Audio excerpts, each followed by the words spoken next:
bal haddana markaan ku noqonaa definitionkiisa wuxuu yiri accounting is the process wa habka of recording lagu diiwaan gelinayo, summarizing lagu soo koobayo, and analyzing lagu la fakurayo financial transaction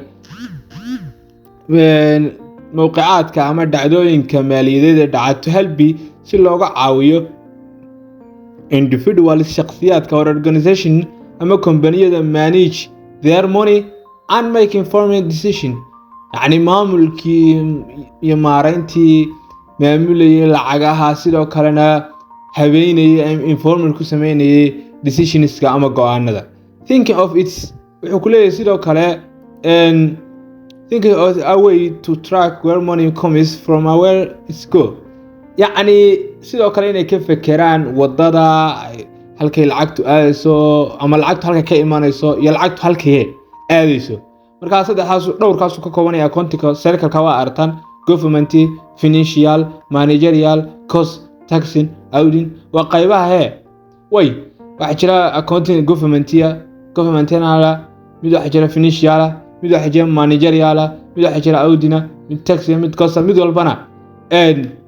hadhow noocyadiisu waa lagu dhigtaa waxa loo yaqaano markaad dhiganayso faculty-ga xaleeyahay accounting way haddaba haddii aynu hore ugu sii socon marka accounting kabacdina waxa ku xigay financial accounting qeexitaankiisa kale financial accounting qeexitaankiisa isagoo jira oo waa soo noqoshada in identifying iyo recording iyo summarizing iyo analyzing iyo recording sheekadii in lagu noqdo sheekadii baa la kala faahfaahinaya way haddaba haddaan inta dhaafno aynu hore ugu sii soconno halka waxa ku qoran character of account COA waa loo yaqaanaa waxyaabaha ku koobnaa way character of account COA structure way list of all the financial account dhammaan akoonada oo dhan an organization ku leeyahay uses loo isticmaalayo to record in lagu diiwaan geliyo transaction dhacdooyinka as of framework for organization and way financial data ensuring wuxuu ka hadlayaa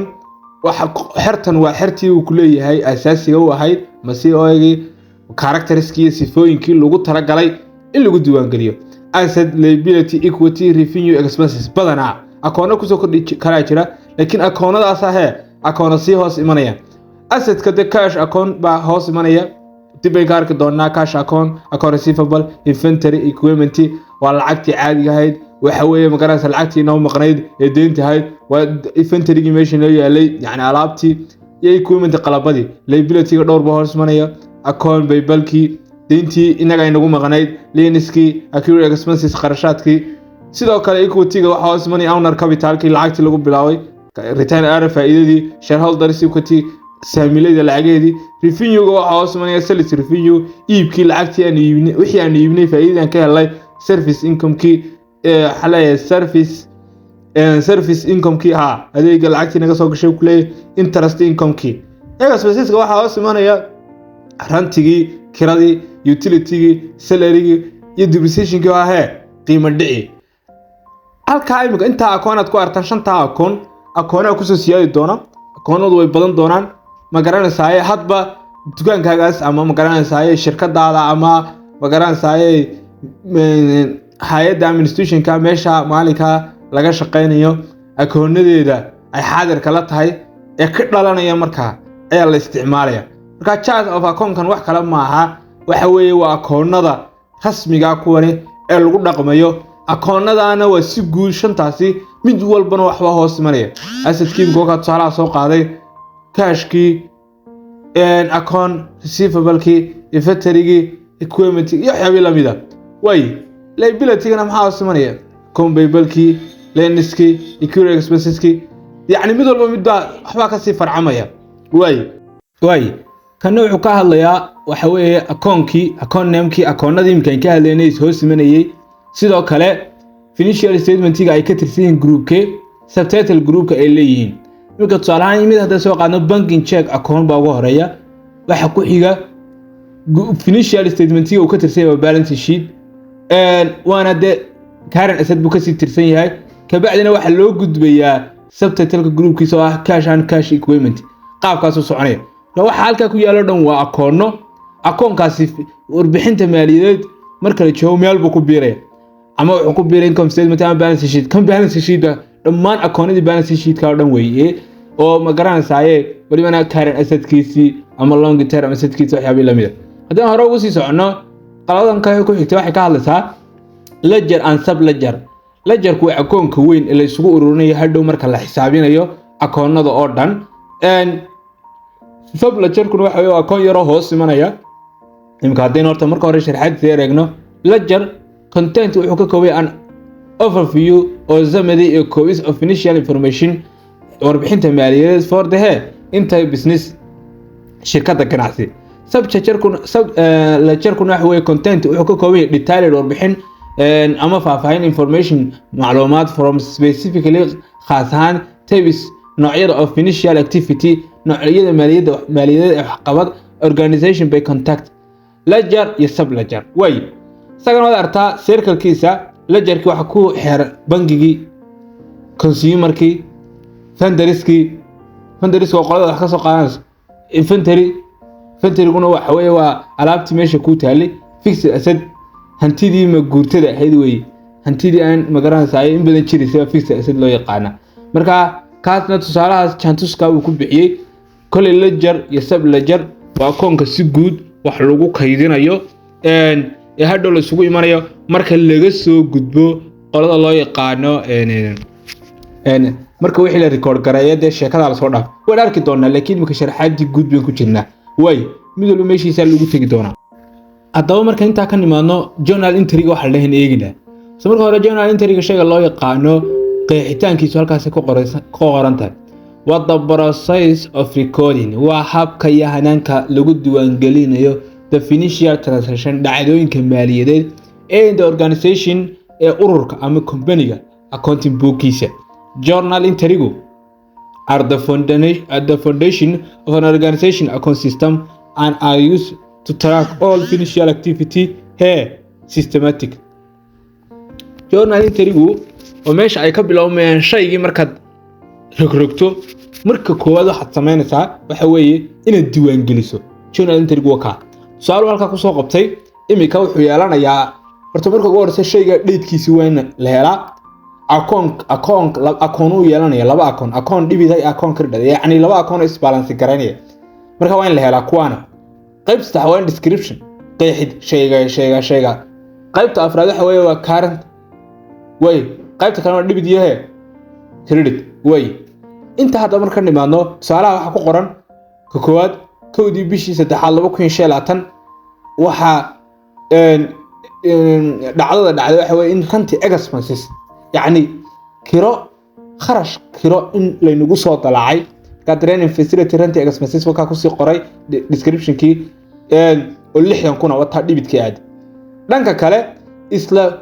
bishii koobaad saddexdeedii ama saddexdii bishii koobaad baan leeyahay 2025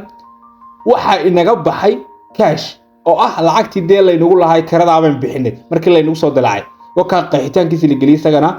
oo ah iyadana credit-kii 60,000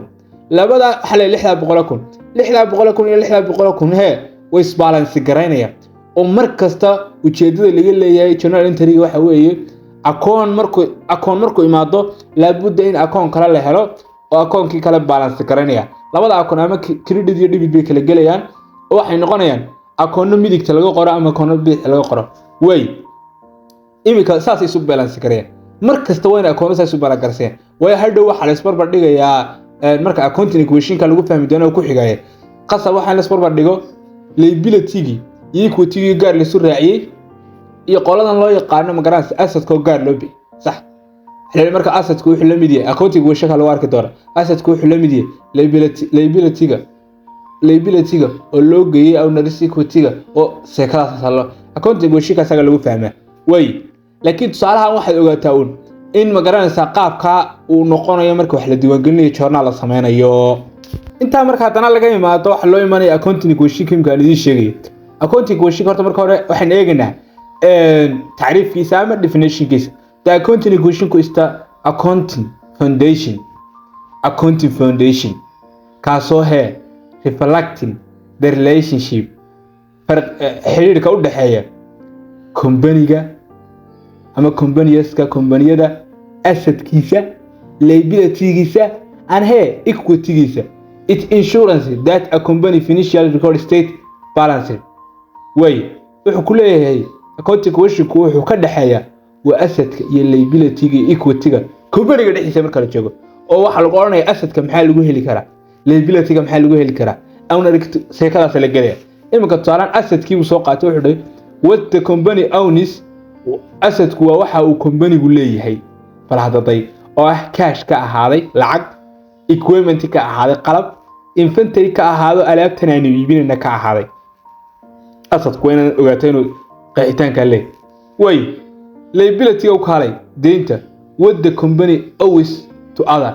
waa company-gu waa wixii lagu leeyahay company-ga ee dad kale ku leeyihiin sida wuxuu soo qaatay account bibilka dawadeyntii caadiga iyo loaniski way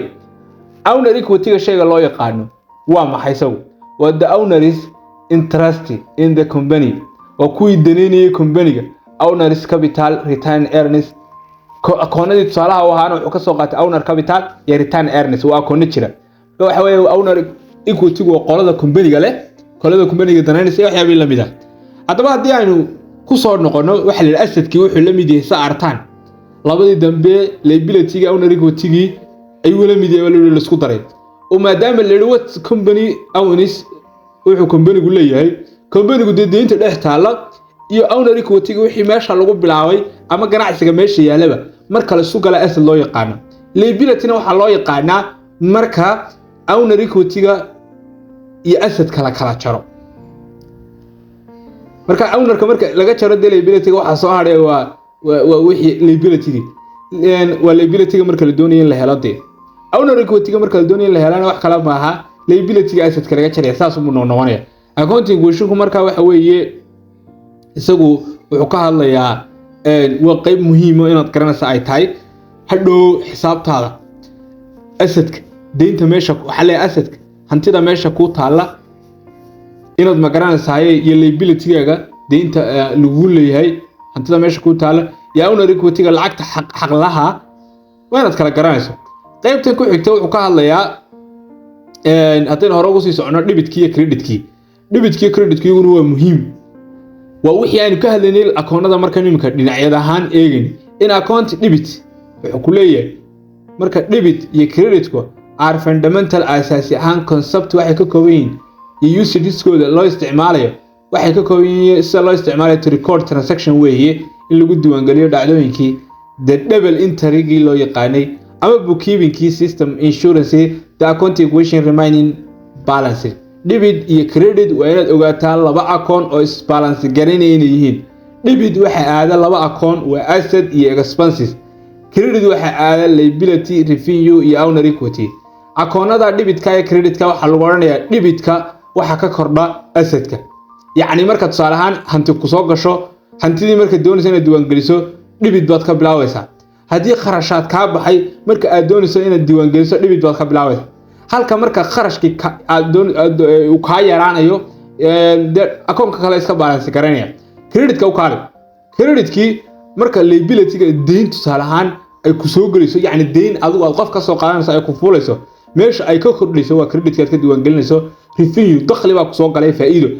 marka diiwaangelinayso credit bay maadaama ay wax kugu soo biratay credit-ka baad ka diiwaangelinaysaa owner equity-gu waxa weeye waa hantida ama meeshii waa lahaanshihii lacagtii lahaansha ahayd ee meesha asaasiga ahayd iyo wixii markii dambe faa'iido hadhow marka la isku wada geeyo ay owner equity loo yaqaan owner equity-gina waxa laga bilaabayaa credit-ka laga bilaabay marka la diiwaangelinayo marka debit-ka waxa ka kordha labada account asset iyo expenses credit-ka waxa ka kordha saddex account wada shantii account aan ka soo hadalay laakiin account kale hadhow ay iman doonaan liability revenue iyo owner equity marka account-ka dhanka ka kordhay dhankan buu ka yaraanaya ogow account-ka dhankan ka kordhay dhankaas ka yaraanaya way waan is balance garanayaan sida imika ay u qoran yihiin ba account kasta oo account markaad qorto qasab waxa account labaad baa la helayaa credit account debit aad qortay account credit aad la helayaa account credit aad qortay account debit aad la helayaa way is faahfaahintay rajeynaya tusaalayaashuna waxa lagu sii kala fahmi karaa marka hore lagu sii